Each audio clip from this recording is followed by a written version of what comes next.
Hello again, everyone. Melth here, to kick off Act 2 of my Baldur's Gate 3 9 Hells challenge run.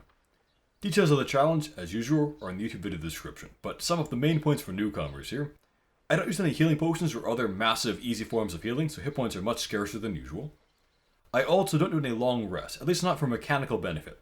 If I'm forced to do one to advance the narrative, then I afterwards injure my own characters or waste spell slots to get back to where I was before the rest, so I basically got no mechanical benefits. It's like it never happened that way. And lastly, I try to do every combat encounter that's available, and do so with the hardest group of enemies that is possible for that fight. So, no dividing and conquering them, no having one group of them fight against other groups of enemies for me, and things like that, whenever avoidable. Watch out for spoilers throughout this run. I like this intro to the Shadow Curse lands here. Very ominous. I'm stuck with its disguise face forever, seemingly. I've tried fixing it with the magic mirror in camp, but just this bug cannot be fixed as far as I can tell. Do not take them for granted.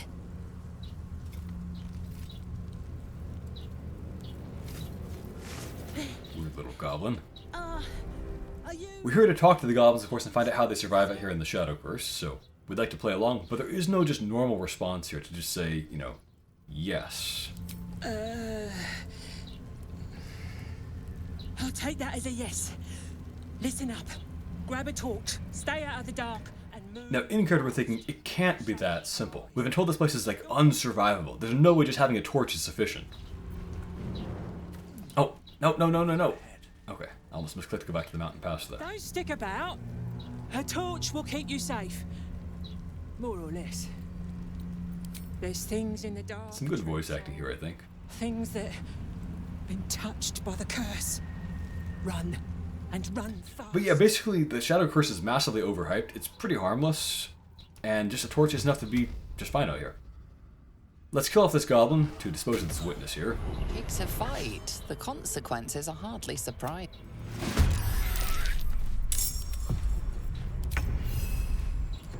Shall we dance? I'll probably turn off sharpshooter for this then.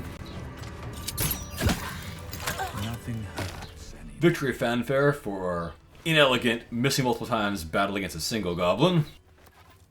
Let's get buffed up with Long Strider and whatnot now. Assume nothing. It feels like we're being watched. Misclick there. Even. But there's nothing out there. Good enough line, of course. I much prefer it when I'm the one prowling in the shadows. About to strike. Sorry, did you want something? Or just looking for a distraction? No new dialogue here. There really is a dearth of new dialogue in general in the Shadow Curse lands, is my recollection from my run here.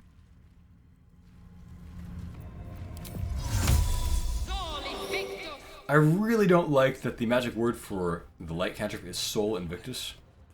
I mentioned before that I don't like that they use Latin in general for the magic words. I feel like they should have just kept doing what they did with the tieflings just fine and make up some new words, because Latin is too recognizable and takes me out of the fantasy universe. But Sol Invictus in particular is a really bad choice. That's so specifically Roman. That was the name of a late Roman sun god, the unconquered sun. It's too recognizable, it's too specifically Roman. It was not a good choice for a random cantrip to just do light. They should have just said Lux for it instead. By the look of it. So Eligus was the tiefling who guarded the gates at Druid Town, and then came here and got killed by the Ox when it turned undead, apparently. And the Ox is maybe killed by other tieflings or something like that. Basically, every tiefling we tried to save dies. They're unsavable. Potentially good writing. I don't really love it here because there wasn't a good reason for tieflings to go here at all in the first place, but I don't mind that they died. I just wish that there was a good reason for them to come here in the Shadow Curse lands, as I mentioned before. Let's move. I do really like how the Shadow Curse lands look, by the way. I kind of expected them to be very, very drab when I was playing through the first time, but they're quite colorful and nice to look at. I mean, gross and ugly too, but like, not bland. I like that. There's some creativity involved in how they made them look, and that's good. A note here, and not mention that you need light, I guess. Maybe that's why the tieflings all just failed and died. A torch is sufficient. Let me mention, by the way, that I'm not actually going to be buffing myself up with elixirs and things like mage armor for Astarion yet. The reason is, basically, I want to just get ASAP to Last Light Inn and Moonrise Towers, the two towns for Act 2. And then after that, I think if you then do some story rest, you get all the story cutscenes out of the way, and I can do all of Act 2 in one fell swoop without any interruptions from there. So the plan is basically use no resources for this first 1 or 2 battles, get the 2 towns, do this long rest, and do all of Act 2 from there. Now, I've been trying very hard to find what the best way is in these couple of initial encounters to get the maximum number of fights we can do. And I think I must have this hyena go off and die there in the Shadow Curse. If I do anything else, even having it die identically in a later part of this dialogue, it will mysteriously be just fine, actually, and then go running off and not be fightable. Swallowed whole by the Shadow Curse.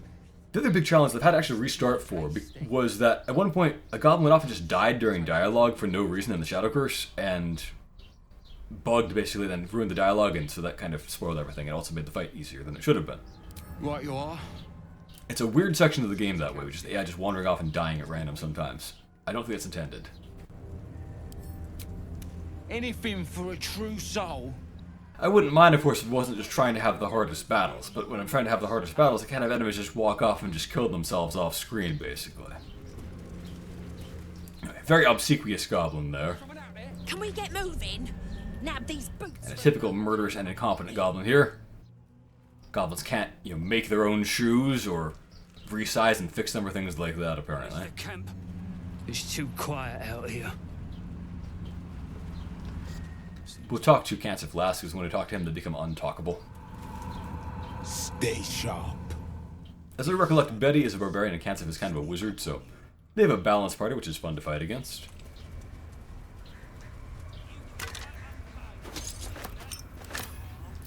That's about all there is around here.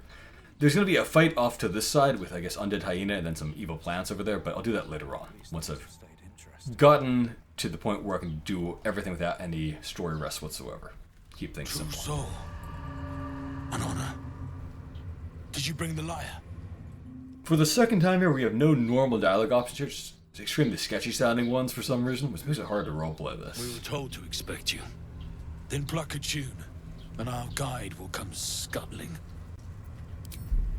I am a terrible bard who does not have proficiency in performance, because it stopped being important after 3rd edition for some reason.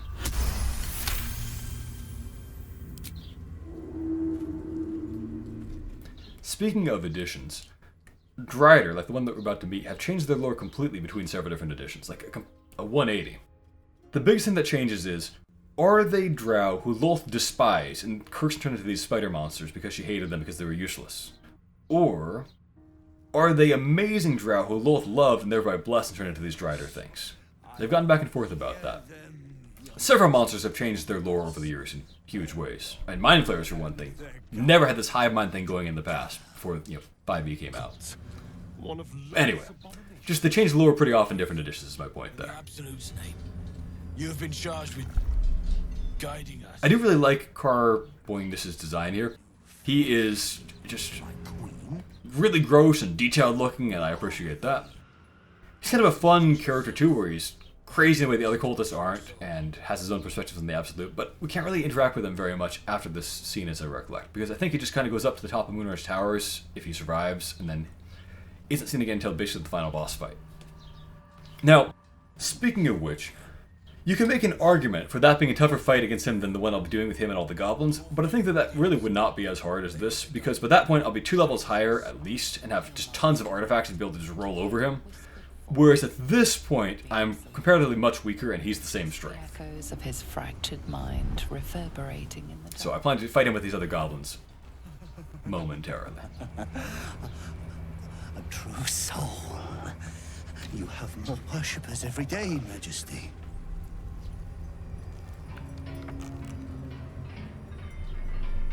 One interesting thing about him, by the way.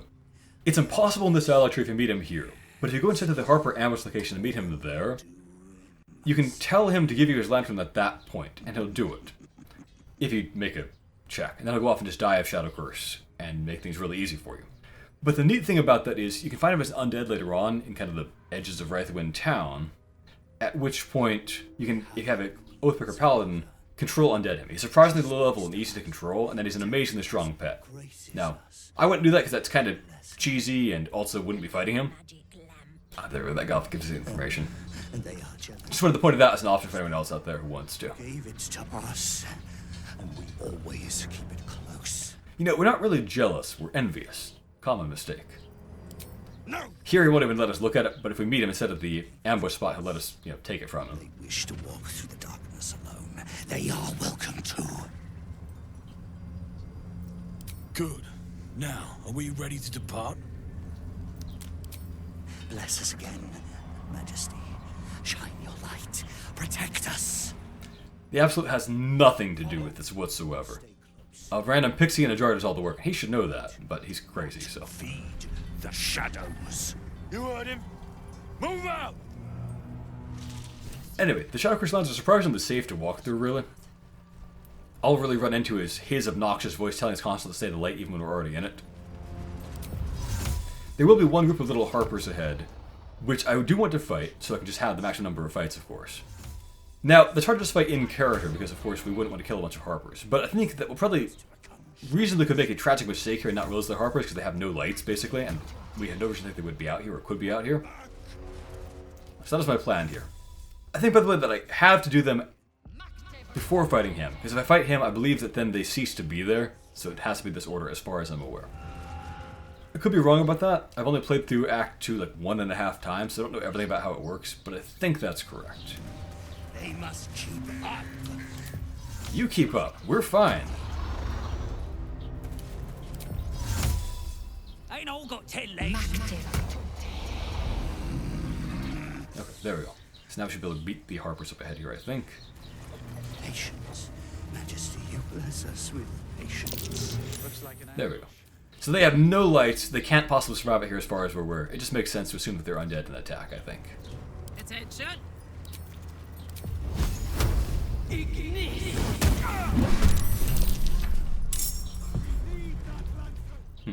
me in initiative.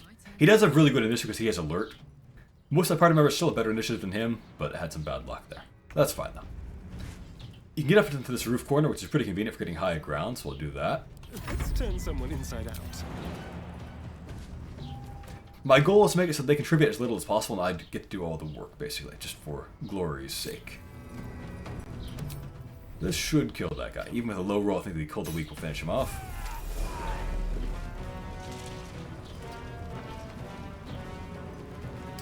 Alright. Let's get you up there, too.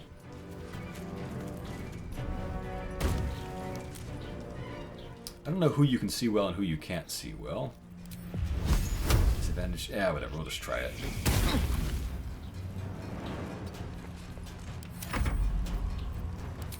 Then we'll fire her away. Can't quite kill. They might be able to seal that kill, but probably Ballistic can get it if the Drider doesn't do it immediately, which I think he'd have to dash for, so he probably can't. Okay. Let's try it. Yeah, he's dashing. Oh, let me actually have Shovel run along with him to stay in the light, I think.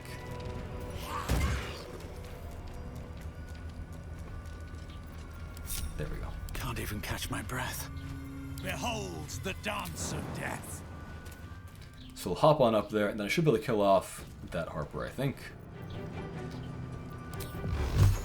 Or I could do more damage overall just going for that one and that one or something. I'll do that probably.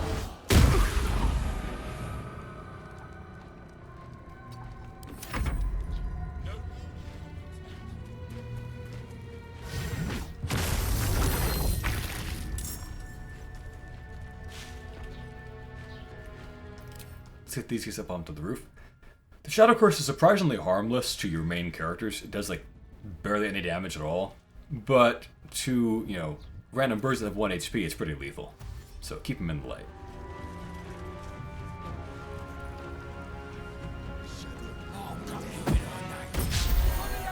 Okay, that one damaged itself in Shadow Curse, so we fixed it, I guess.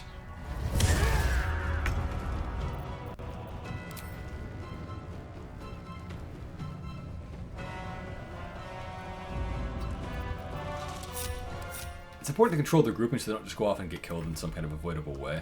So we can ungroup them like so.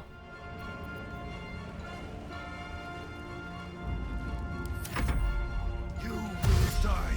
Good, he's dashing, so he doesn't see a way to help out, so I can do more of the work myself. Oh, he might see a way to do something. Okay, well that barely matters, so that's fine.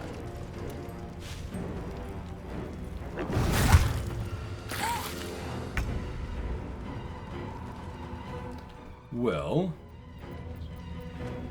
Let's cook with fire, baby. Your offhand shot should kill that guy, assuming you hit. There we go. And then if you attacked maybe that guy with a firebolt, that'd be a good setup for starting to get the finishing blow. The dance macabre.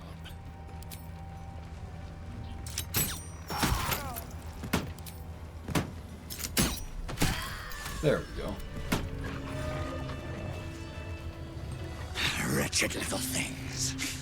Alright, so now we find out our horrible mistake, but let me make sure that no goblin is out there just dying of Shadow Curse, which happened to me and ruined this and made me restart because it just ended the dialogue prematurely before. Looks like they're all okay. Good. Harpers. Spies. Scurrying rats. Trying to stop our queen's great mission. But they will fail. So now we find out there are Harpers out here, so we don't necessarily need to work with the cult if we can find out how they survive. Plus we know that how he survives is just the lantern, so if we get that, we should be okay. Rise, the sooner you will see her power.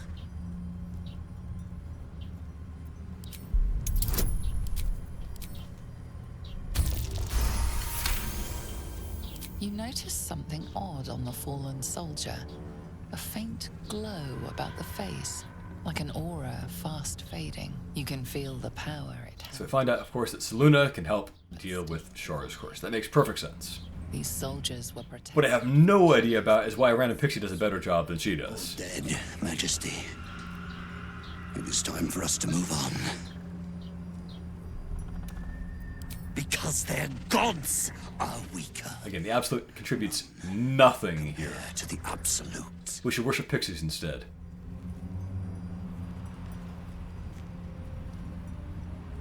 Kind of long, awkward silence there. They will hurry, Majesty. We will not keep you waiting. Okay, let's make sure that nothing silly is going to happen here. That the goblins get into the aura. Everyone in. Okay. Then we're going to go ahead and attack. There we go. Alright, so we've got a battle on our hands now. Now, how to do this? It's not going to be easy. You know, Karnus is pretty formidable. He has massive defense and massive hit points. He can turn on that Sanctuary every other round, which is not easy to cancel off of him necessarily. You can, if you sacrifice a familiar, have him maybe attack it with attack of opportunity, and that will end it because if he kills anything or attacks anything, that ends his Sanctuary prematurely. But it does do AoE damage around him if you're there, so watch out for that. We can't just kill off the weaklings and leave him for last because he has this nasty ability where whenever one of his guys in his aura dies, he hits you for massive damage and silence. Now, if you're immune to psychic damage with something like a Mageton getting the kill, that works just fine, but Magetons have really bad initiative, so they tend to go at the bottom of the initiative order when he's about to get his action back, so that's no good, really.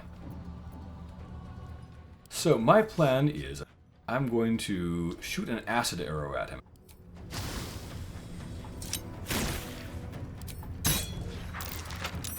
Missed, that's bad, but he's an acid at least. That should make him a little bit easier to fight. Then I'm going to have the birds fly over, and they should be able to peck him, and hopefully blind him.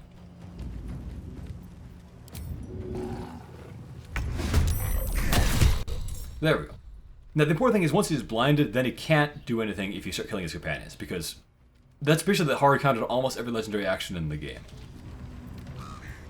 It also just makes him easier to hit, obviously. So let's go for that now, I think.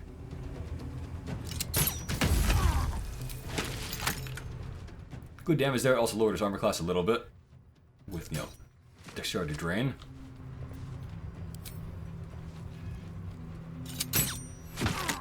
You know what I was going to do? I was going to also set myself up with a haste. Let me do that before I forget. Shall we dance? So we'll stand there. What's this? Stand you as close as you can get.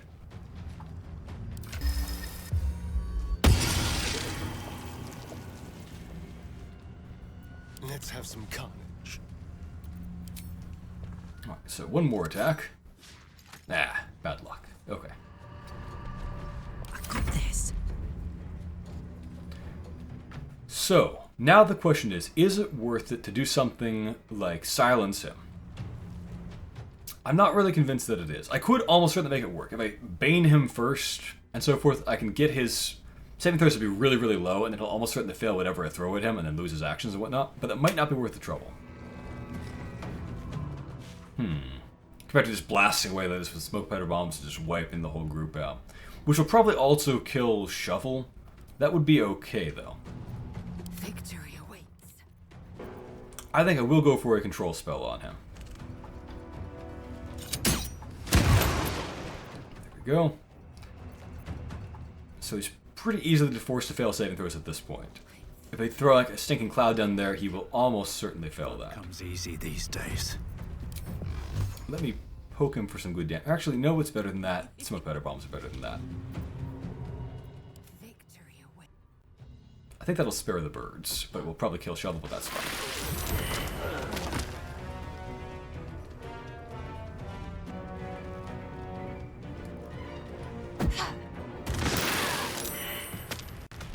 He's doing well on his saving throws. I mean, he's surprised, so it's not going to matter very much. I'm just wondering, can I take the guy out basically before he gets a turn? I do have a couple more actions.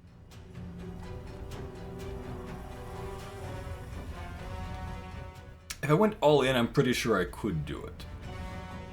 If I started to hit, I definitely could do it, like, no doubt. Let's see, what about a Hideous Laughter? Do I have one of those? I do not have a Scroll of Tasha's Hideous Laughter, so I'm going to just cast Stinking Cloud on him, and that will almost certainly work. There we go. No word. Count on me. Still breathing, despite everything. Path is interrupted. What?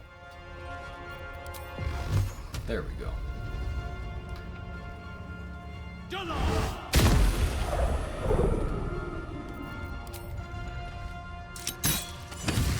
Jeez, actually survived, huh? Done. Shouldn't be a problem, though.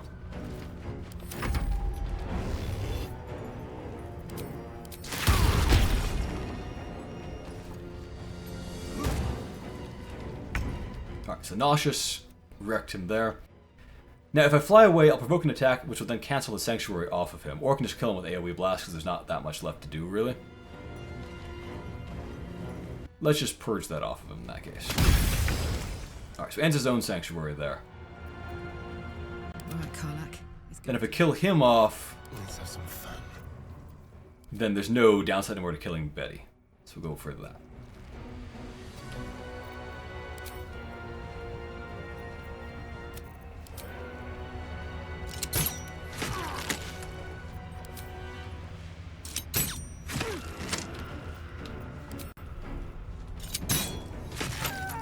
There we go. Alright. Well, lost some familiars, but those are easily replaced. I think I handled that pretty well, all things considered, given that I couldn't actually use up any resources that would be restorable on a long rest, like a bless or things like that. And I avoided any nonsense happening with the goblins running off and getting themselves killed in the middle of what's supposed to be a dialogue. Wish I had a bag of holding. Me too. So cold. Alright, so let's see. Mieliki is a goddess of force and whatnot, so revered, of course, by this elven druid. Won't you help me? Set me free.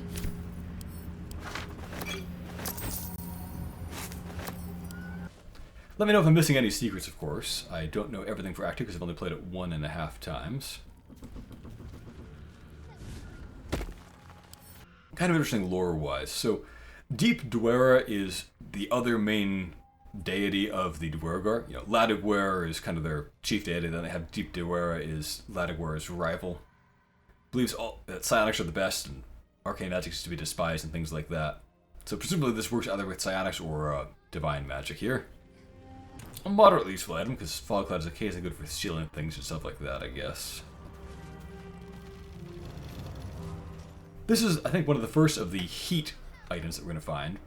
There have been different kind of elemental theme special abilities in the game, and a lot of them are pretty cool. You know, lightning charges are decent. Some of them are stronger than that, but I find heat to be absolutely worthless.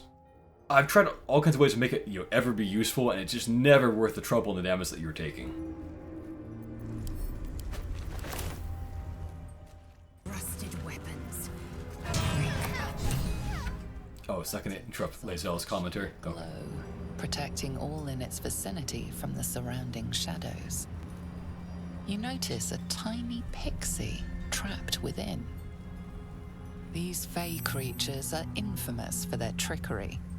Sometimes playful. Why don't I just hold the lantern steady instead of waving around like that? Must make it harder to look at, right? Oh golly me, oh my!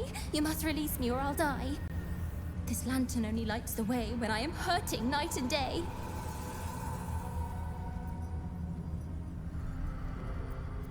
My pixie dust is bright as So this kind of matches up with how we saw the other lantern before and inspected it, found it had pixie dust at the bottom of it. I know the feeling. We've got to set her free. I dare not name it, newfound friend. The faintest touch could spell my end. So I guess it's a kind of torture device that makes her shine brighter or something like that. Usually there's an option here where you can talk with her and get her to agree before you release her. But don't see it here.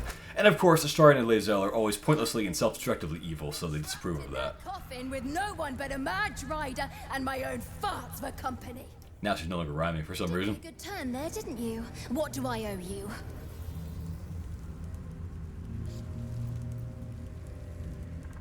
Sure I can, but will I? Yeah, sure, why not? Here.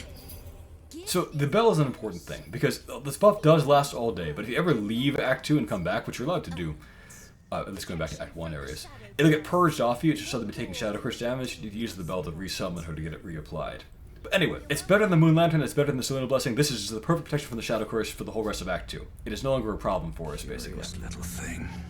Which makes Halsin's advice, as I mentioned before, less than worthless. Wings. Big me. He tells you to go the other way and not come out here. And then you won't really meet her until finding out about this whole quest and maybe coming here to join the ambush or who knows what. That's a much more cumbersome way to do things. Coming here, you get the protection basically immediately, and then never need to worry about the Shadow Curse ever again. Now, it's fair enough that, Halsin wouldn't know in character about that, but it does seem pretty misleading for new players. One of my friends who's playing this game went the other way and was really floundering here trying to find out how do I get through the Shadow Curse when it gets deeper in and light doesn't really dispel it anymore, and just had missed the one person to talk to in the end to get that quest, basically, and therefore was really confused. I, of course, went through the mountain pass the first time ignoring Halsin because I was looking for a challenge, and I found out it was really easy this way, actually. Well, now we have some idea, I'd imagine, where Last Light is, because we can probably see its lights through the creepy fog and whatnot, so we'll start heading over that direction, and then we'll end up doing, I think, the initial stuff at Last Light Inn and Moonrise Towers once we get there next time. There's an ambush here I'll just avoid, so I can come back and fight that, of course, in the one big day. And there's one over here as well, sort of. I smell a trap. What's that? It's a very secret encounter. A lot of people don't seem to know about it at all, where if you just get rid of all these torches, a bunch of shadow massives will attack you. So I'll be doing that in a bit here. This is the Journal of the True Soul is Dead over there. Ketheric is surprisingly incompetent about the Shadow Curse that he himself created, and it seems to have no idea how to keep his own guys safe from it, and what could be out there. So, 10 out of 10 generalship, I would say. There's the bubble of light from Last Light Inn, so that will be our destination up next. And we'll come back here and do the Shadow Massive fight and all those other things once we've gotten to both Last Light and to Moonrise Towers. Alright. I think that's a pretty good introduction to Act 2 here. I'm looking forward to more of it next time. Thank you for watching, and a special thank you to my Patreon supporters. Master Knight DH, Jackie, Enlino, Travis, Carlo Andrea 97, Cthulhu's Mom, Oliver, Andrew Curzon, Troobsy, Skillrap, Gregory, William Wakefield, Danny Hall, Jeffrey Morse, Just, Becca, Jack, Mashas01, Jacob Marshall, Nubiana, Till Fisher, Discord Colossus, Nicholas Schmuck, Kostia Nesterovich, Goman Blackrock, Dodo King 4, Marcin Bialik, Techno Waffle, Nebular, I Loop, Michael Francis, Emperor Kong 420, Robin Mackey, Micken Balls, Stygian Flamey, Micah Marie, Christopher Allen, Stefan Van Zyl, Eddie, Wendy, Ali Kasamoglu, Lucas Riverola, Skylar Sauce, Nick Myers, Bethany James, Emp Ninjas, Prebin, Mango Jelly, and Chupaton. Have a great day, everyone.